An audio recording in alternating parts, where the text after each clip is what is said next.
The Indie Writers Club is brought to you by Publish Drive. With one click, self-publish your ebooks, audiobooks and print books to thousands of stores and libraries worldwide. And now you can start for free forever. Publish Drive's new free plan lets you publish your first ebook to 35 stores worldwide absolutely free. No subscription fees, no commissions. Keep 100% of the royalties. Get your titles online in just a few minutes at publishdrive.com. It's the Indie Writers Club with Cara, Claire and James Blatch. A place to relax, chat, learn and vent about life as an independent author. Get episode alerts and links at indiewritersclub.com. Now, here's Cara and James. Hello, welcome to the Indie Writers Club. I am Cara Claire. And I'm James Blatch. Happy New Year. Yeah, we are recording this on New Year's Eve, but it's going to go out on the 3rd of January, I think. So we'll be a few days into the new year. 2025. Can you believe it's 2025 already? I mean, I know it's a cliche that years go by quicker. And they do because they're a smaller percentage of your life each year. But this 2024 just seems to have... It went from February to... I don't think I ever got used to it being 2024. No. I feel like this year for me is just... but it also feels like so much has happened this year. I heard somebody say it feels like January to June was like 1 year, and then the other half of the year was completely different. And I totally get that. Like for me, especially, it really felt like there was one part of the year, then a big gaping weirdness over the summer, and then another year happened between September and December. Yeah, lots has happened this year. So we're going to talk about our predictions for what's going to happen in 2025. We're going to talk about what we want to happen for us in 2025. And a little look back. I suppose the context is what happened in 2024 sort of shapes what you want to happen in 2025. So why don't we start with you? I know you've been looking at your 2024 performance and figures, and it's... Yeah, so I think we talked a little bit on the Christmas episode. I kind of touched on it when we were in the pub, but probably wasn't very, eloquent because we were drinking. I sat, so I'd been feeling really down because all I was really doing was looking at my KDP dashboard, and I was kind of focused on the fact that my number was smaller than last year's number. Last year I made 6 figures on the KDP dashboard, and this year I was just shy of that.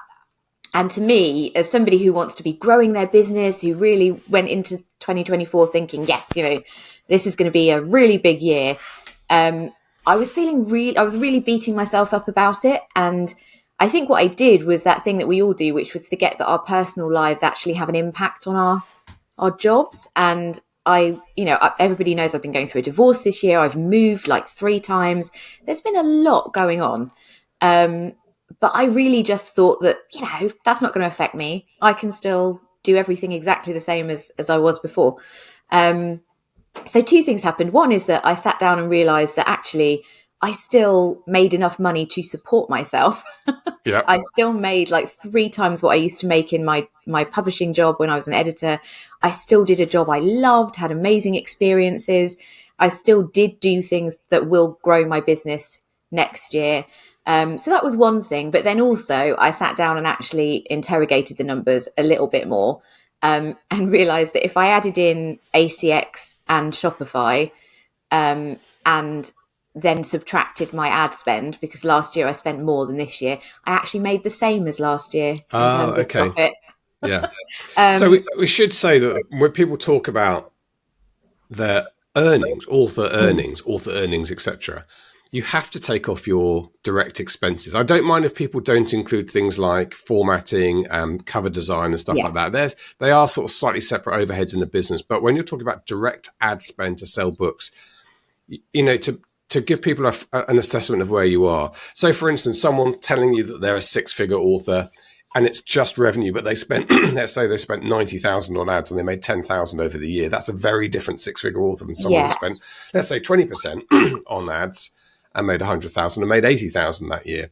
Yeah, and they're very different businesses. Irritates me slightly because a lot of people don't do that. There's this kind of 6-figure flex, one of our friends called it, where people just want to reach 6 figures and be able to say that they're 6 figures, and sometimes don't go into what that actually looks like. And I saw somebody post in, I think it might have been the 20 Books group the other day, and it was it was a really inspiring in a way post, because she said she spent a lot of money on ads. She was technically six figures, but by the time you took off the ad spend, it was something like 50,000 a year profit. But she was really happy with that because that was what she wanted. That was what she considered successful. And she didn't want to be faffing around with ads all the time, trying to make them more profitable. She got them to the point where she was happy with that margin and was just, relaxing, writing 3 books a year. And that was really good because she was very specific about the fact that, yes, this is 6 figures, but my ad spend is huge. So this is what it looks like. And I think you really have to bear that in mind and not get fixated on the number, because so many people do. So many people are going, this year I want to be 6 figures, or this year I want to be 7 figures. But you've got to drill down a bit further than that and think about what it actually means. Yeah. And also, what does success mean to you? Because I think you can get caught in this trap of, like, yes, it's great to be open about income. It's great to have goals. It's nice that we're all quite open about that. But also, most of us, if we really look at what we want, it's things like more time with our family, a better lifestyle, chance to actually take care of ourselves, or, have a break. Things like when somebody's sick, you don't have to ask somebody for time off work. You don't have to worry about that. Like, my son had asthma really badly for about 2 weeks at the end of the year. Yes, it put my schedule back, but I didn't have to worry that I was taking time off work or ask somebody else for that. So those are the things that I've been trying to focus on, as well as just the numbers, is actually the fact that I've achieved something that I wanted for a long time, which is working for myself with a schedule that suits me. Yeah, that's a really good point. So if people perhaps feel that their author, let's say they're not particularly advertising, but they write really good books that kind of sell themselves a little bit, and they make 30,000 a year. Mm-hmm. That 30,000 pays their mortgage and one of their other bills and takes the pressure off their life. And if somebody says, how's your author career going? Instead of thinking, well, I wish I was a 6-figure author, they think it's going really well. It's doing everything I want it to do. Yeah, because a lot of people, when I talk to people who aren't in publishing or indie publishing or know anything about writing, and I say that I'm an author, they're shocked that I'm making any kind of living. Their automatic assumption is that I'm probably working in Tesco and then writing at the weekend, because people don't really think about authors being able to make a livable wage from their books. So if we're making any kind of money that makes your life better from your books that you're writing, that's incredible. Yeah, it is. And I should say there'll be lots of people listening to this who don't make a profit every month on their books, or make 20 or 30 or 40 pounds on their books, and they will have specific aims for this year. So one of the things about the podcast is we hope to help you navigate that and make good decisions and plot your way through to profit, which might be looking at your source material, the way you're writing books and what your market you're aiming at, or it might be the way you're marketing and advertising them. Excuse me, I've got a cough in my throat. And I think the other thing to say is that a lot of us don't make a profit for a long time. When you listen to podcasts like this, or you go into the groups and you see people saying they've had an amazing year, they've made 50 grand, or even I've made £1,000 this month. We all started at nothing. I started at nothing, and I remember making my first £100 a month on my KDP dashboard, and then 1,000, and then it slowly creeping up. So it's good to have those money goals, but I think it can be damaging to have a specific number in your head, because you can't really influence that number. It's like the Swiss cheese thing and the funnel. You can do all the things that can set you up to hopefully get that number, but your goal should be the actions that you're going to take, rather than having that very specific figure in your head. Because what if you make 90,000 this year? So you're just shy of 6 figures. You're going to feel like a failure. And that's an incredible number to have made. So I just hope that I just don't want people to be too hard on themselves going into the new year. I think that's my main thing. No. Well, I had my first 4-figure month in 2024. My first ever. I made £1,300, so about $1,700 in 1 month, and that's incredible, because you don't have 2.5 books. Yeah. And actually, that's Germany. Germany has done that for me. So that was the release of my second book in Germany that month, which did that. And I actually had to pull one of the books because the translation wasn't good enough. I've got that translation done again, and that's come back to me this week. And I'm doing the translations pretty cheaply as well. So yeah, because you're doing them through Fiverr, I think, aren't you? And I am doing them through Fiverr, and I'm paying about £1,000 or a bit less than £1,000 to get the book translated, which is which is not much at all compared to this kind of $10,000 people are quoting to get a book properly translated. I mean, that's changing because AI is definitely becoming a factor in the translations world. It's not probably at the point where it will do your 100% translation, but it will do the first pass. And that means you then just go to a copy editor, German or Austrian or whatever, French copy editor afterwards, and they go through that translation and tidy it up, which is cheaper than and I think that's a model a lot of people are becoming used to now. And, translators are getting used to the fact that that's how it's working now. They're doing, there's a lot of services where they will do a first pass with AI and then edit it for you. And if you think about it, although you think, oh, that's doing them out of a job, but if they're adapting their model, they're doing more work because they're using the AI to do the first pass of the translation that they would normally do themselves, which would take a long time. And then they're editing it. So they're fitting in more jobs than they were before. Yes. Yeah. So let's think about next year then. So you had actually a pretty similar year to the year before once you took everything into account. And let me just quick check what I did in the year before. Which for me, it still feels according to Clifton Strengths, I don't have competition in my Clifton Strengths. It's rock bottom, but I think it's wrong because there's a part of me that goes, oh, that like yay, it's the same. But also I'm just, maybe it's the entrepreneurial side of like wanting to constantly be growing. But yeah, like I said, I think I've put down some foundations that are going to lead to growth in the coming year. So tell me about your year first, and then we'll go on to. Yeah. So I only made a loss in 2 months last year, and I averaged £434 profit over the year. So I made just under £5,000 profit over the year. I spent quite a lot on ads, 13,000, something like that. That was revenue, 8,000 on ads. So yeah, it's quite a high, I haven't done the percentage there, but it's quite a high amount of ad spend to income, which is probably where I am with, because I don't have enough books. So basically almost direct selling for those ads. So I staring at these figures, it's really obvious. What has been obvious to me for a couple of years, I need to add product. I need to add 2 books, 4, 5, 6 need to be added. So I've got to really think about productivity in my writing for the next year. I did pass 20,000 books sold in total this year. So 20,000? That's amazing. Now that's taking into account, that's dividing like the KENP page reads by the average number of pages in the book, etc., and adding in the ACX and everything. There's 23,780 books. That doesn't include December, actually. I haven't obviously got December's figures here. Oh yeah, so I've got December. So I might make £5,000 profit once I've added in December, as long as this month's gone okay. And so my big takeaways are productivity. I've got to be better at that, and I've got to produce more books. And I have made progress on my 4th book this year, but then it's faltered again. But I need to get going on that. Secondly, in terms of marketing, where I've had time to focus on my marketing, I do well at it. Yep. When I ignore it for 4 months at a time, it just fades away, which is surprise. Yeah, shocking news that when you focus on something and you have some idea of what you're doing, you can make things happen for you. And when you don't, it doesn't. So, so I need to focus more on my own writing, which I want to do. My longer-term career is obviously is the major thing. I'm 57. I'm going to be 58 in February. Oh, yeah. So is the major things that I do I start drawing them down towards not working as hard as I used to when I was in my 40s, 30s, 40s, 50s.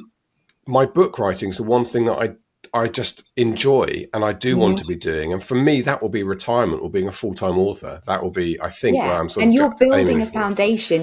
This is why I say everybody's, situation is so different because it's so specific to your life and what you're trying to achieve.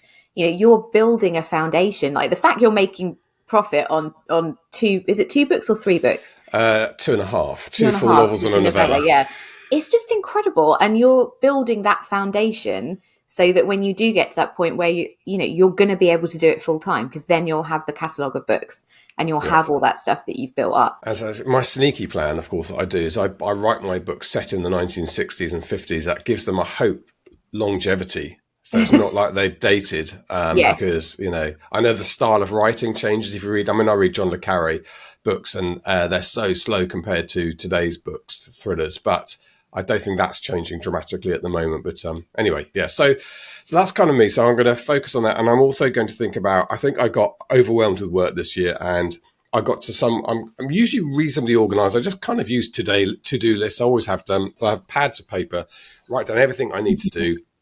Beginning of the day, you kind of star things, saying these are absolute, have to be done today. And you get through that. I got to the point this year where I lost control of those lists. I've never had that before in my life. I can't remember. It was incredibly stressful, but I wouldn't get to stuff ever on those to-do lists. You were juggling so many things, too much on. That was ridiculous. So I am taking steps. So working with the authors at Vinci Books is very important to me. And I want to really focus on that. And I'm going to move myself away from the day-to-day operational side of that company, which is, running the ads and so on. That's got to be something as it grows that becomes a team effort. Yeah, because so working with the authors, that's what you're good at. That's your, you know the industry, you know people know you. You used to be a journalist, like you're good at talking to people and that kind of thing. That's your kind of USP. It's my Clifton strength. It is, yeah. Yeah. So I'm going to do that. And I think getting out of the mire of day-to-day is going to be important for me. Yeah. It also means that I can be there at the important moment an author joins the company to set out properly to everybody else in the company who this author is, what type of thing they're writing, what might work for them in terms of marketing. So I'm going to do that. And I'm going to just be cautious about what I take on this year. I need a breather year. The year of no. Yeah. 2025 is going to be the year of, let me just take, I heard somebody say, like, before you make any decision, just 24-hour pause on it. Nothing is so urgent that it needs a decision instantly. So just take 24 hours, no matter what it is, to think about it. And if it's really something that you've got time for, that will benefit you, that needs to be done, and don't be afraid to say no. Because I was looking at my schedule, and when you factor in the school holidays and the conferences, the days to write and actually work keep dwindling down. And I was like, wow, okay, I've got certain conferences that I want to go to that are really important next year. I want to actually have some holidays, some planned holidays with my son. And those have to be, set in stone. And then anything else is really going to have to be a no, unless it's, got some really strong items in the pros column. But default is going to be no to anything else. Yeah, good. Well, I actually printed off an article on how to say no. I don't know where it is. Have you read it? No. No, I haven't read it. But I did read it. So that's a very good point. And in terms of books, so I've got my current book, which is this sort of spy thriller, which it has made good progress, and I'm actually am on track with that now. So I'm not going to put a date on it, but that really needs to be. I was going to say, do you have dates that you're aiming for? Or I haven't, but I think so. February the 2nd is going to be a sort of realignment of my commitments to other projects. So that gives me some time. I'm away in Canada for 10 days at that point, so to go and see the kids in Canada. So I think when I come back, so between now and then it's going to be fairly busy. I've got a lot of commitments between now and then. So as usual, so I think probably realistically I should look at sort of end of March being the end of the drafting period for that. So I move into revision stage for that. But I've already been thinking about book 2. So I think the very first time I started to write an actual novel, I was probably about 19 or 20, and I wrote several pages. I've got it somewhere in the attic, several pages of foolscap. Oh my God, you have to find it. And I gave it to my dad because it was basically I'd just read Stephen Coontz's third book called Final Flight, and I loved it so much. It was set on a US aircraft carrier, very Red Storm Rising, sort of Hunt for Red October, Tom Clancy stuff, set on an American aircraft carrier with his hero, Jake Grafton, flying an F-14. And I was so inspired by that, I sort of wrote the opening chapters of my own version of this book. It's probably quite close to it, to be honest. And I showed it to my dad, who was sort of typical stoical dad. Said, Dad didn't say anything. And I said, well, did you like it? He said, well, yeah, it's quite good. So I didn't get much from him, but it was a start. Then forgot about it, of course. But because losing Dad just before Christmas and sort of thinking about things in those moments, I also watched Hunt for Red October, which popped up on ITV here in the UK on TV. And I was just sat there one of those lovely Christmas afternoons where you don't have anything to do, which is so rare. And I watched it and I thought, you know what, I'm going to write, that's going to be my next book. I'm going to write that in this series with my characters. One of them's going to end up on this aircraft carrier. And I've always, sort of grew up with Top Gun. So that whole thing's glamorous and amazing to me. And 1973, 74, when the F-14 first came in, around there. So I've already got. I'm excited about book 5. That's Which I good. haven't That's started really yet. good. So that's going to be my thing for this year. If I can get those 2 books done next year, that would be amazing for me. 4 and 5. Well, that will double your catalogue. Yes, it will. Yeah. And So I've got interestingly, I actually released fewer books this year. So if you think about the fact I made the same amount of profit, last year I released 6 of my own books. This year I only released 3 of my own books. So my lesson was actually the opposite. It was that I can afford a slower release schedule if I focus more on the marketing, because if I've achieved that in a year when really my marketing has been slapdash, like you said, there have been times where I haven't TikTok for a month because I just couldn't get my head around it. I've had no marketing strategy. I really have just been winging it. So I've managed that I spent £4,000 on ads this year. That's all I spent. What? Is that what you spent on ads? Yeah. No wonder you made so much profit. With no, no real. I had a couple of good months at the beginning of the year with TikTok, but the middle of the year was shocking. So I'm actually only aiming to release 3 books in 2025, but to have a real focused approach to my marketing. I've actually hired a social media manager who's going to be providing content for my Instagram and TikTok, and I'll still be doing stuff myself, but I needed somebody to look at the overall strategy and just say to me, this is what we're doing, to take it off my shoulders. And just having that there has already weirdly made me more proactive myself, because I don't feel like I'm having to think about driving myself nuts, going in circles, trying to think of a strategy because someone else is doing that. So one of the books is I've turned my mafia vampire romance into a duet.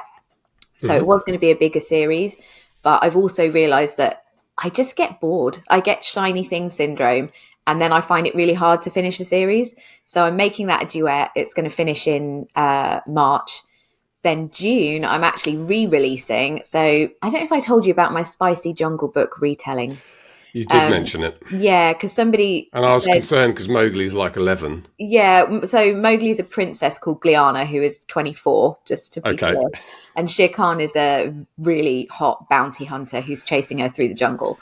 I mean, it's really good. Sounds great.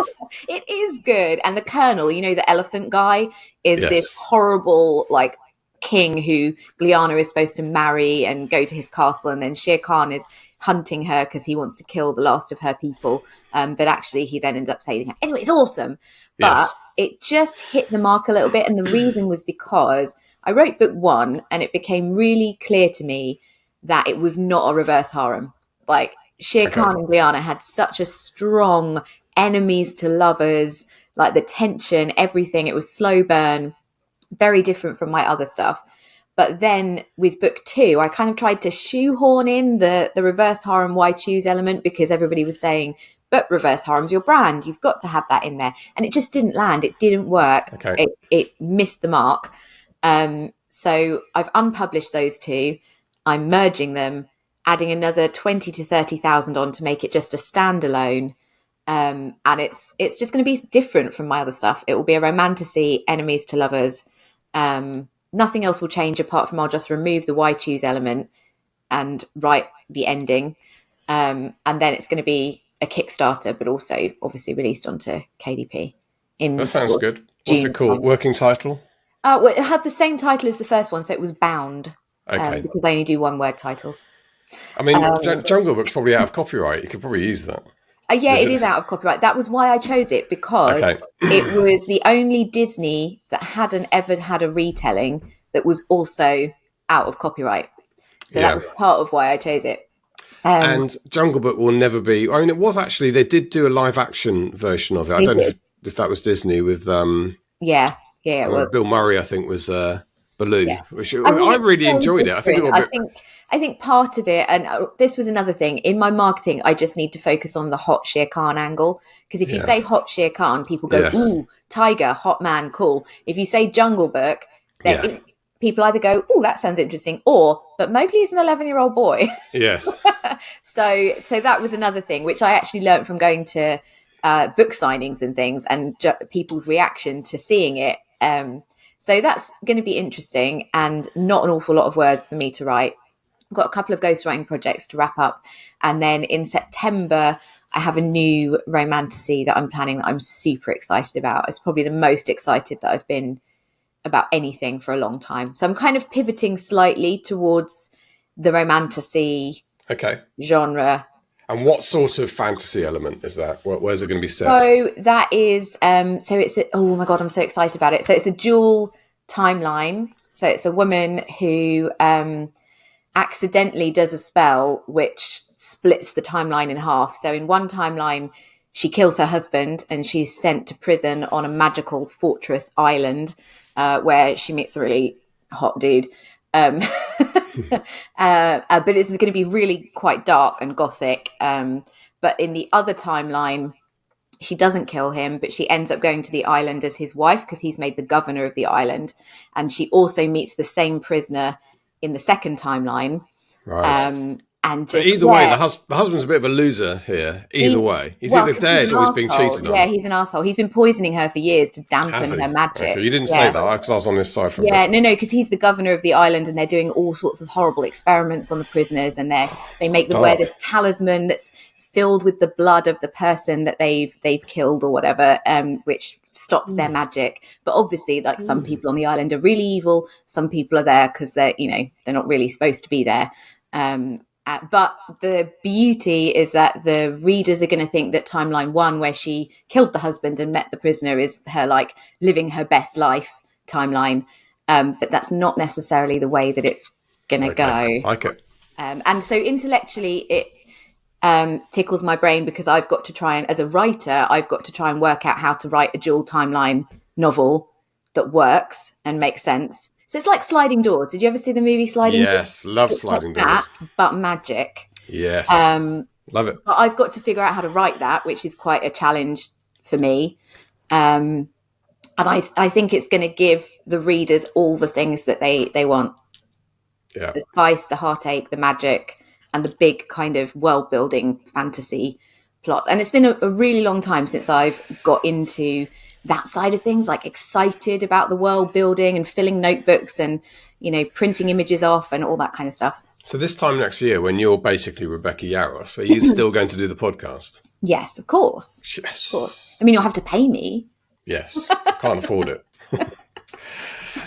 And obviously the podcast, we've got to focus on the podcast next year. We've got to focus on the podcast. Yeah, we're here to stay. Whether you like us or not, we are here every week. I need to go back to doing a bit more marketing, which sort of dropped off in the last quarter. Yeah, we need to have a little planning session, I think, and think about like what we want to do for the community, how we want to grow the Discord. So if anybody, if you've got feedback, if you've got things that you would like to see from us in the coming year, feel free to put it in the Discord and let us know. Yeah. I mean, there are two things we'd like some feedback in. First of all, I think we need to start Patreon to try and support the podcast. So we will start a Patreon. So what levels would we do on that? What would people be happy to support us if they wanted to support us? What would you want in return for that? Do you like early access or lives with me and Cara, something like that? We can do that. The other thing is we've been throwing around the idea because SPS Live takes place towards the end of June, 25th, 26th, and there's a big reader event, romance readers event in London at the beginning of July, and a couple of Americans coming over said, do you think there are going to be any retreats between those two which they could go off to? So Cara and I are thinking potentially of hosting an Indie Writers Club retreat in that spare time that week. Yeah, probably and I didn't even have a chance Cambridge. to tell you that I had a couple of people who are really interested. Okay. So I think we've already got quite a few people who are keen for that to happen. So this would be, me and Cara holed up in a hopefully a nice medieval building in Cambridge with you for two, not a travel lodge. 2 or 3 days. We might end up a travel lodge. It depends. I mean, the first college we've contacted has said they've still got students there, so we are going through the colleges at the moment. But we probably need to talk to our friend Mark to see if he can. We probably do, yeah. But so I think the idea would be to give people time to write.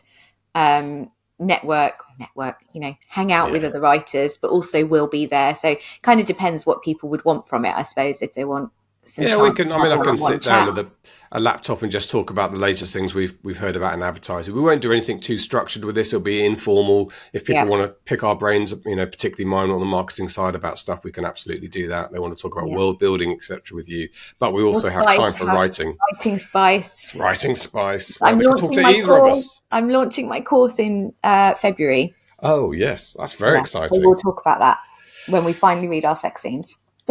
Finally, yeah, maybe February will be the time. Good. So that's kind of our plans for the year. Yeah, I mean, I wrote notes actually. So I've got predictions as well to I come. have But you. So yeah, basically, my year next year is a year of three. Three is the magic number. So I've got three 3 is the releases. magic I've number. got three extra income streams that I'm focusing on, which is my women's fiction with Vinci, the course, and TikTok shop is going to be a big focus for me. Three Kickstarters, three personal non-negotiable things every day, which is yoga, walking, and meditating every day. Brilliant. I Like love are going to it. be, because we do that thing, don't we, where we work for ourselves. Like there's nobody telling me that I have to start work at 9 a.m. Huh? Like I can take that hour to go on a dog walk and do some yoga, and nobody can tell me not to. But we always do that thing where we kind of push it aside and make it not important. So anyway, three things that I've done in order to help these things happen, which are hiring the social media manager, a later school pickup. So my son's just going to have to deal with the fact that he's getting picked up at 4:10 instead of 3:30, which doesn't sound like a lot of time, but that extra half hour is going to make a big difference. Yeah. And I've calculated. Kind of just on that point. I Yeah, don't know what it's like in America, but I never got over the fact that primary school in the UK finished in the middle of the day. yeah, 3:30 is the middle of the day, I know. and it's not the end of the day. Yeah, You he know, goes to school like half an hour away. So he finished it. If I do the 3:30 pickup, it gets to 2:30, and you're sort of thinking, oh, I can't really start anything else. it's just now. crazy. Yeah, which is crazy. So I don't understand why they don't do 9 to 5. I know. Make Anyway, them work doesn't harder. Yeah. And I've calculated everything, all my plans this year, on a really flipping low word count. Like, because I tend to go, okay, well, my maximum is I can write 3,000 words an hour. And if I work 4 hours a day, that's going to be, and that is a really bad way to do things because life happens. So I've learnt my lesson this year. And I'm also going to have 3 holidays and go to 3 conferences. Ooh. Yeah. So 3. Do you do your yoga? Because I want to do yoga. I've dipped in and out of yoga over the years, and actually we did some on the beach. Lucy Score organised yoga on the beach in Merida, which was wonderful at sunset. And I realised there and then, with like 5 other people, some of whom had done a bit, some of whom had done none, that actually quite a lot of the yoga I'd felt completely like a fish out of water doing it up until that point. And then doing it on the beach with other people, I suddenly realised that quite a lot of it stuck with me, and I know the moves now. So yeah. So I'm thinking, and I think it's good for you. I get quite a sore lower back, particularly playing golf. I love playing golf, and that's something I want to do more of next year. So I want to get back into yoga. So do you go to a class, or do you just sit in front of a YouTube video? No, I do somatic yoga, which is slower and more restorative because because of my fibro. I have to be careful about what I do. So I do it with a YouTube channel. Okay. And it's a woman who I can't remember her name, but she sits outside and does it by a river. I think she lives in Canada somewhere, and it's all, and she does a lot of... Doesn't do it in the winter then? No, meditative stuff and breath work and things as well. And it's a lot slower. But yeah, the difference between when I'm doing it and when I'm not doing it is unbelievable in terms of like pain levels and flexibility and stuff. Well, you definitely have to prioritise that then. Yeah, and I've only been doing it for about 2 months. So I'm hoping that towards the end of next year, I'll be able to build up to some of the more, hardcore sort of yoga. Hey, when we do our retreat, we can do a little yoga session out on the lawn somewhere. There you go. Yoga with James Blatch. If that's not a reason to come to the retreat. Yeah. I can't teach yoga. I can barely do it, but I can actually do it. Okay. So we move on to some predictions for the... Yeah, I want to know what your predictions are. I put some together for Written Word Media, produce a set of predictions from kind of industry figures, of which I apparently am one. So they asked me for my prediction. So I wrote this for that magazine. So on AI, I see writers forming into 3 broad groups. Group 1 will continue largely as we wrote pre-generative AI, but increasingly they'll use new tech to help with copy and editing. And I think that will be most authors will use that. They'll use AI to help them along the way, but basically they're writing the same way. Group 2 will use AI very closely, collaborating side by side during the writing process. So they will be using prompts to generate their book and working with AI to write their books. Group 3 will rely completely on AI to produce their books. And this is basically the people who used to do journals on Amazon. They are now using AI to produce books. Yeah. So Group 3 will fulfill a small niche market where readers want ultra quick, ultra formulaic novels. To work commercially, this relies on an extraordinary volume but low sales. These authors are already operating in the trope-specific romance subgenres. So we see these books appearing all the time. They don't sell many, but that doesn't matter because they have another one with an AI-generated cover in the next hour. Yeah, and it's sort of those non-fiction ones as well, which are actually terrible content inside.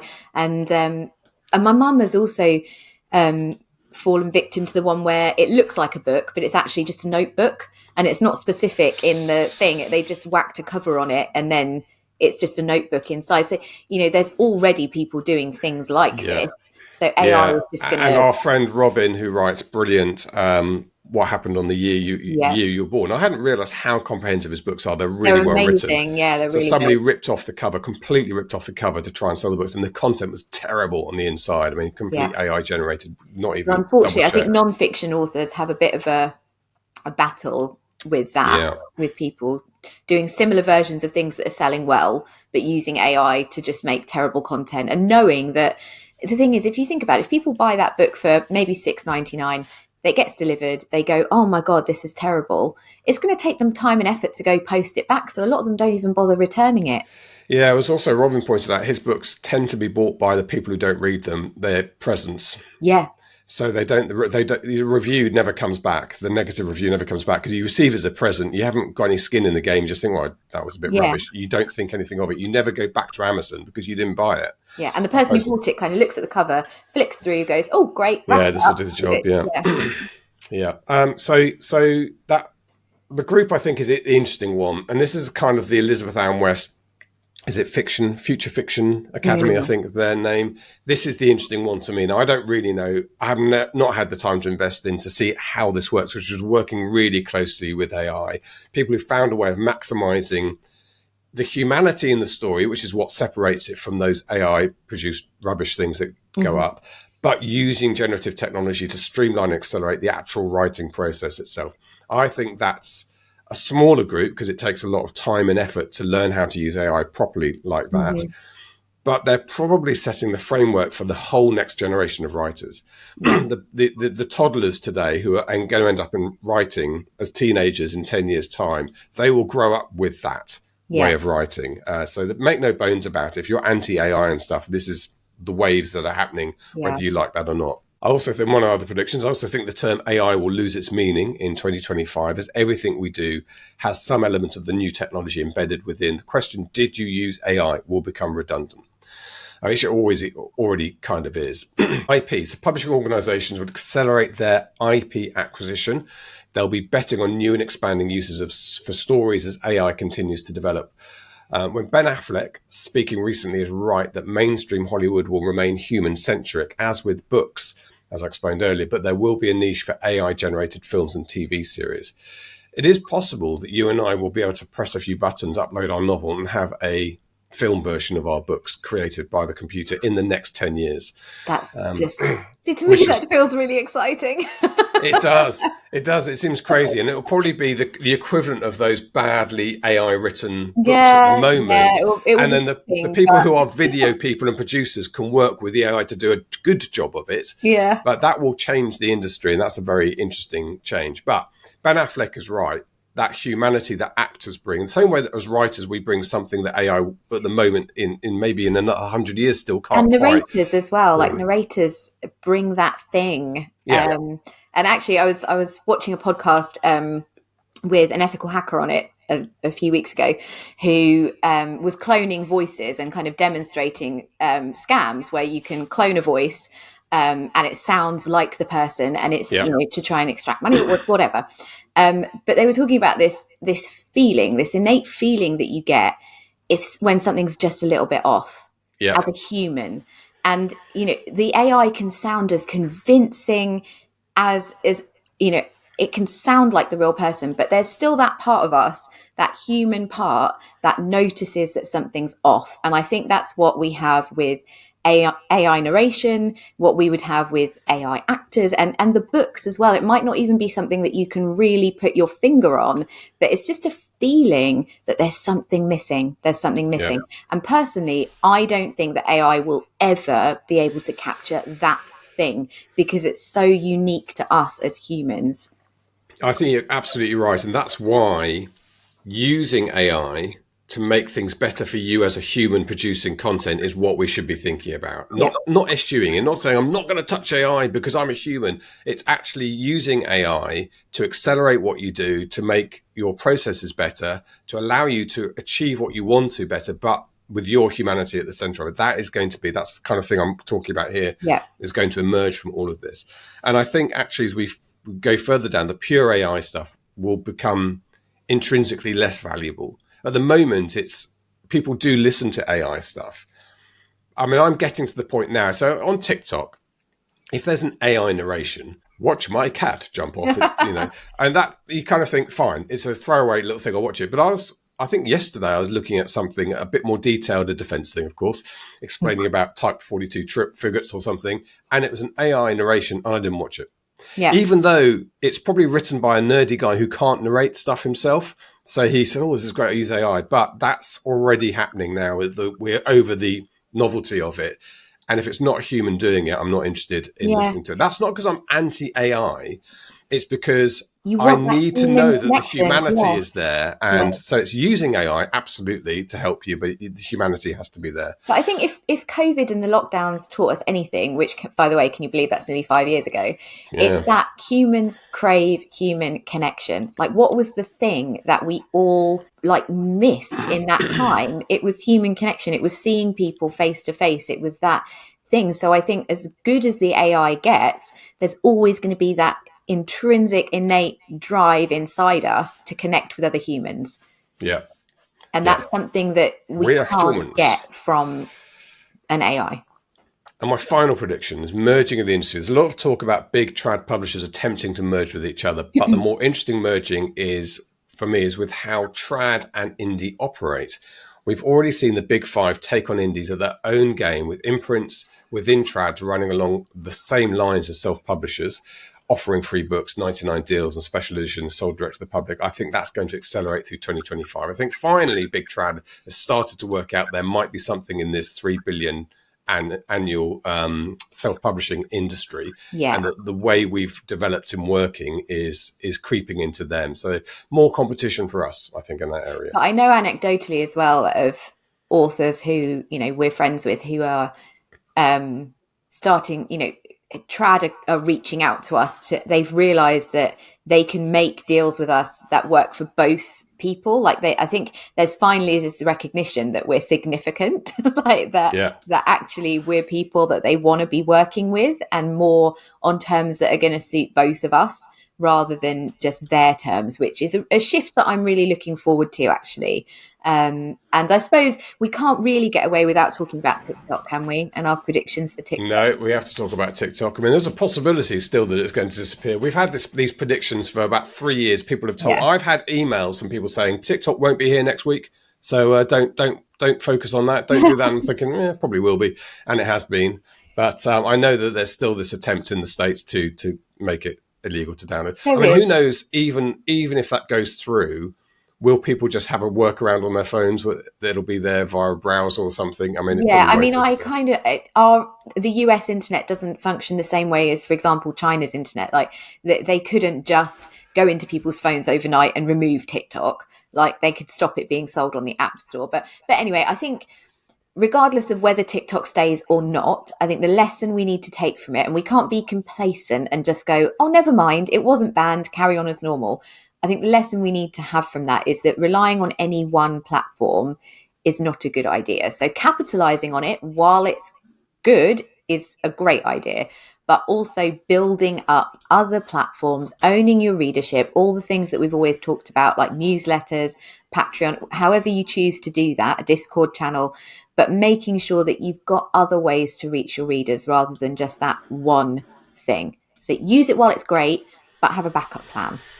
Yeah, don't put your eggs in that basket. And that probably goes for distributing your books as well. I mean, Amazon are the big player in our industry, but we should never, I mean, they as an organization shouldn't rest on their laurels, and we shouldn't think that will always be the case. Yeah, I'm interested to see what will happen with Amazon this year, with authors and Amazon this year.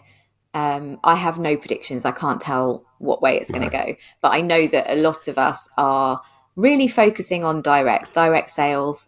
It was a thing in 2024, but I think in 2025 it's going to be even bigger, with people trying to, even if your books are in KU, trying to capitalize on having your print books for sale on your own website.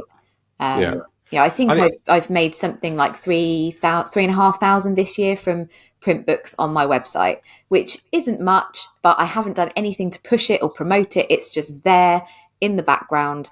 BookVault do the distribution and everything. It's all automatic. And so hopefully in the next year, if I pay more attention to that and push that more, it's going to grow, and I'm going to own that readership a bit more. Yeah, that's great. I mean, it's not nothing.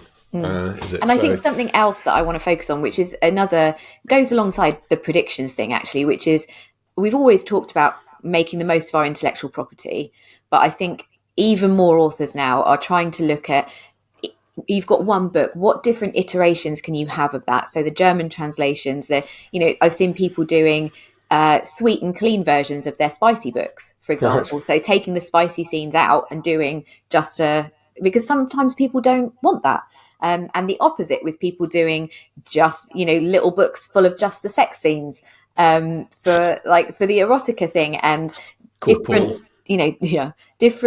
different covers, special editions. There's lots and lots of different things that you can do with just that one book. And anything you've ever had created, like character art, if you've ever done a Kickstarter, all of those assets, you can mix and match and use those to do many different versions of your books. So that's another thing that I'm going to be focusing on. I know a lot of people are. Well, a lot of these can be individual episodes for us this year, and I think repurposing your existing content is a really important one. So I should probably be thinking about the French market. The German market's done so well for me. So yeah, I've got German translations coming out next year, which is through a publisher who operate a little bit the same as Vinci. So it's a very, very fair royalty split. And it was for me because of the way that romance works, you kind of need to rapid release if you've got a big series with cliffhangers. Otherwise, it's just going to die a death.